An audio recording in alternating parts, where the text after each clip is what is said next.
Hello and welcome to today's podcast episode of the Wholehearted Living podcast, and we are going to be diving into the immense power behind decision making. So let's get to it.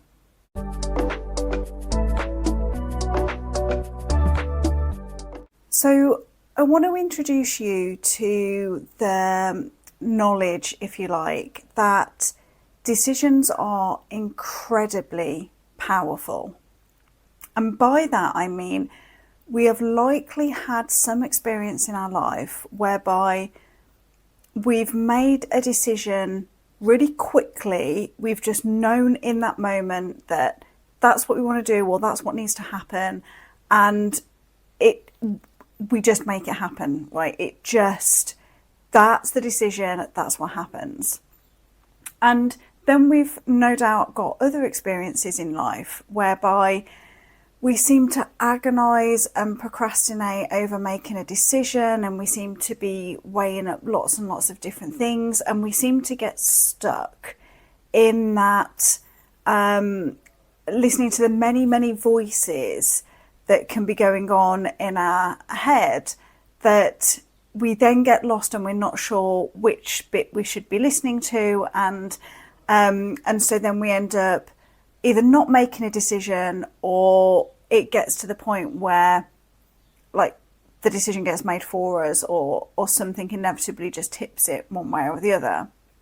Now, if you've got the experience of both of those, stepping in fully and making a decision feels so much better than agonising and seemingly weighing up all of these different ways of making a decision. So I want to talk you through a way to almost bypass this, and to kind of make this system so much easier. So if you haven't listened to the podcast episode yet, I think it's episode 4, all about change. I'll put the link in this description. We go in depth into how we have like our human self, which I equate to our like very primal brain, and then we have this higher self. So we have access to all these higher faculties, your imagination, your creativity, and that's the bit that's also connected to your subconscious, like all these amazing bits of information that we can process subconsciously, but our conscious brain doesn't have the capacity to cope with in that moment. So there's always like these two parts of ourselves, and that's the bit that we can get stuck in when it comes to decision making. So let's ground this in an example. Let's say you feel ready for a change in your life. You have this really deep inner knowing that what you'd really like to do is leave your job and be able to work for yourself. Okay, so say that is a desire that you have, that's a dream that you have inside. And when you think about that, okay, it might feel a little bit scary, but it feels very expansive. So feeling that expansion alongside, a little bit of fear, feeling a little bit scared by that idea, is generally a pretty good sign that that's something coming from your higher self. That's, that can see the bigger picture, that is holding that bigger version for yourself and your life. So at that point, we can decide that that's enough. That, as knowing that, as having that dream and desire, can be the sign that we recognise that that's meant for us, because it's an idea that's been given to us, if you like. And so therefore, we then get to decide that, I might not know how that happens at the moment. I might not have all of the details, but I can trust that this dream, this desire that I feel within me now is meant for me. Okay, I think this is, I'll do a whole other podcast episode on our dreams and desires, because it's really important to note as we go along this journey that if you have a true heartfelt desire for something, it's meant for you. Like it's there for you. We all have different dreams and desires. It's why it's really important to find what is unique for you, because someone else's dream and desire might be fulfilling for them, but it's not going to be for you. So you don't want to be following their path. So if for the sake of decision making, we acknowledge that having that dream and desire, albeit that at this stage you don't know the how, you don't know the details, and it feels a little bit scary, we make the decision that having that dream and that desire is enough of a reason to make the decision that that's what we're going to go for. Because something really, really powerful happens in the body and the mind when we make a decision. I almost imagine this to be like we draw a line in the sand that goes, well, this is what I am now declaring out into the universe. This is what I am going to align my actions towards. And we almost draw that line in the sand that says, yeah, this is where I'm at. This is where I'm going to go. And so the making a decision is like your declaration to yourself and to the universe that you mean business, and that everything now needs to start working in alignment towards that decision. So in the case of desiring to leave your job in order to set up your own business, for example, you make the decision that that's what's going to happen. And so then you begin to align your actions towards that. You follow those intuitive nudges, those gut instincts about maybe a person that you've not thought about for years, suddenly you think about, and you give them a call, and that opens up a whole opportunity that you didn't know about before. Maybe you get prompted to read something different or to research something different, and that opens up opportunities. And so then you begin to see how the pathway begins to open up, but you have to make the decision first. Because the other alternative is you have that desire to leave your job and to set up your own business, for example, and immediately your human brain that is risk averse gives you every possible reason and excuse as to why that's not possible. Okay, it's looking back into the past, and it's got no evidence that you've ever done this before, so therefore there's no evidence that it's going to work. It's going into the unknown, and it means taking a risk, and it doesn't like that. So therefore, it's going to throw up everything that is going to try and stop you. Now, the important thing in this situation is to recognize that that's not true. That it's coming with its own bias. Okay, and that bias is to keep you where you are, in safety, in the known, and not taking any risks. It wants you in your comfort zone. So if we get caught up for too long listening to that part of us, it can end up almost like stealing all of the energy out of the dream and the desire.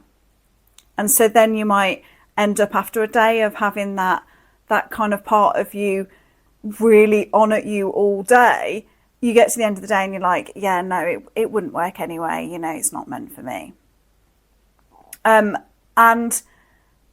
I've been in this cycle myself many times over the years. I've worked with a lot of clients who are also in this, and you can recognize the sheer deflation that happens in your body at that point.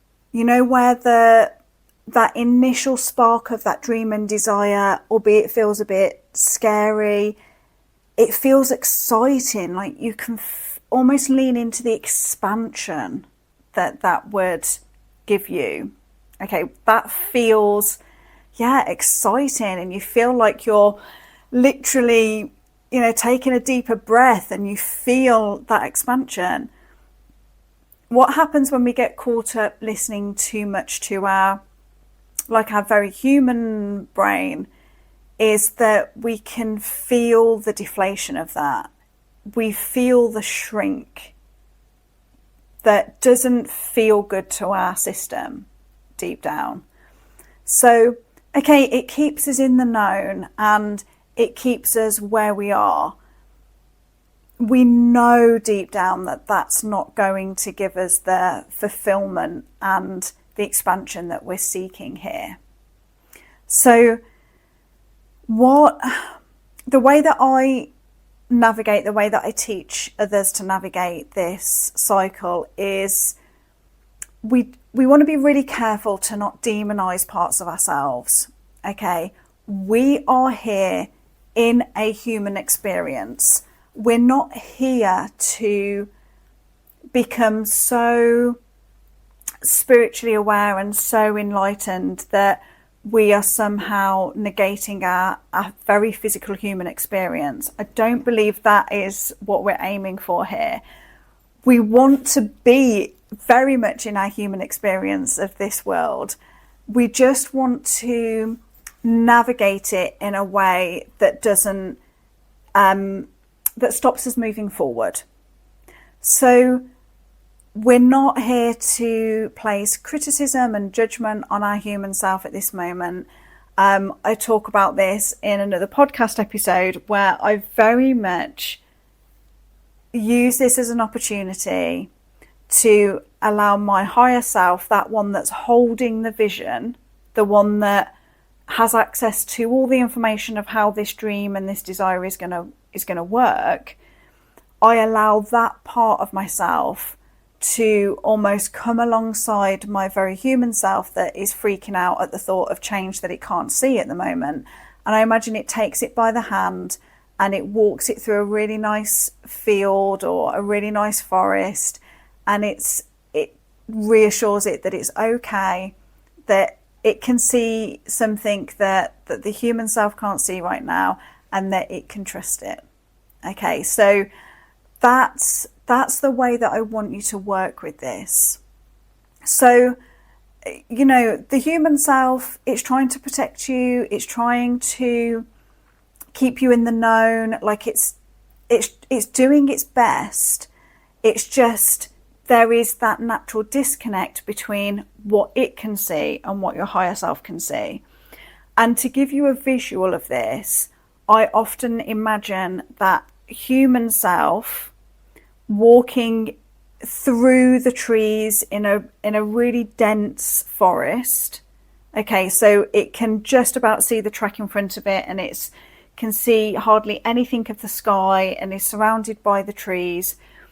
But your higher self is the one that is able to almost like circle above and is able to see all the expansiveness outside of the forest that the human self is currently in.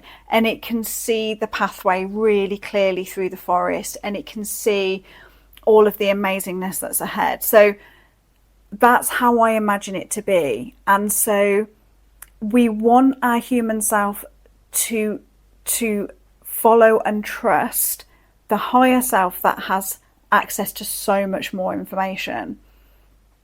to put this into context, I think your conscious mind can process about 7 bits of information at any one time. Your subconscious is able to process like 7 trillion bits of information at any one time. So, that higher self that doesn't have all the limitations and everything that the human self does has access to so much more information. So it's our ability to put our trust into it. And that begins with the decision to do that. So a really interesting exercise to do with this is to look back through your life from when you were a child to now, and you can almost plot the ups and downs, ebb and flows of your life based on when you have made decisions based on your almost quite fearful, survival driven human self, and when you have made it from the higher self, from the dreams and desires, the expansive part of you, where you'll receive a lot more intuitive nudges, a lot more gut instinct, kind of callings, if you like, in the body. I know that when I was building up my trust muscle, if you like, of being able to step into bigger and bigger decisions, I used this as a way of reassuring my human self that whenever I made decisions, that even if I didn't know the how of it, but I just knew that was the expansive part of me was calling me, if you like. When I made decisions on that, my life just grew so rapidly in so many amazing ways. And I've done this so often throughout my life. There's a lot of people who would look at my life and say I'm a real risk taker. I've never seen it that way, because I have I've developed such a trust of my higher self, of what it feels like in my body to have that dream and that desire, and for it to almost physically ache if I don't follow it and I don't acknowledge it.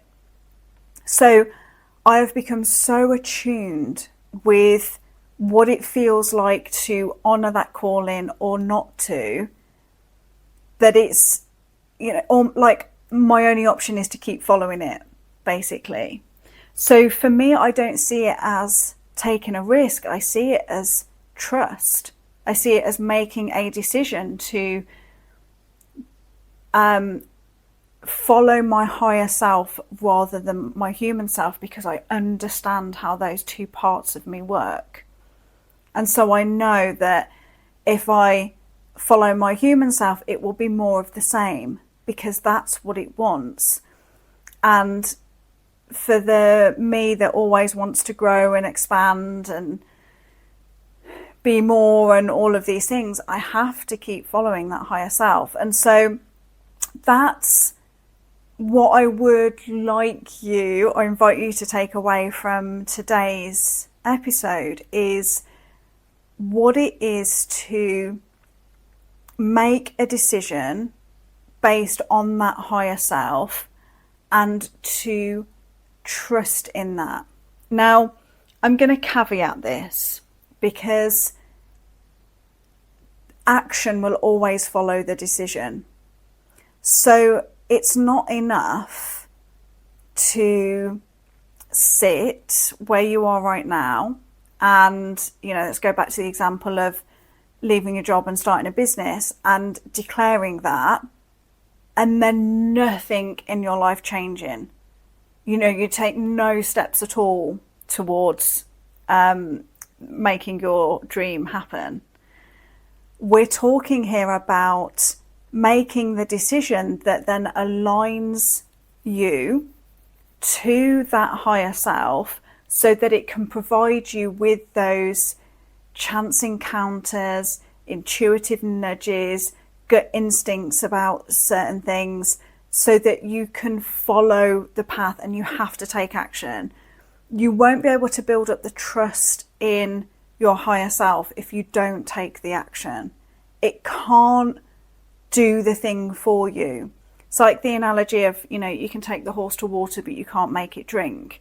Your higher self there is to guide you. It is there providing you with probably more prompts than you could ever realize in a day. But if you're not looking out for them, if you're not honoring what that is in your body, knowing what intuition feels like, for example, in your body, if you're not then taking that action, it can't make it all happen for you. So this is my invitation to you today, is to look at your own decision making, see where you get caught up, and for almost do that that life story, I guess, life chart of how it's worked for you in terms of decisions in your life. And if you can track what has been your human self decisions and what has been your higher self decisions, and what it is for you to build up the trust in the higher self. Being able to feel a dream and desire and go for that. And if you're listening to this now and you're thinking, I don't even have a clue of what that dream and desire is, then stay tuned. Make sure you're subscribed to the podcast, because we're going to do that exploration in a future episode. So don't worry about that bit right now. Let's do the life audit and see where you're at in terms of how and what basis you use to make decisions. So as always, I love to hear from you. What were your takeaways from this episode? How does this resonate for you? And I will be back very soon with some more wholehearted living tools and techniques for you. Bye for now.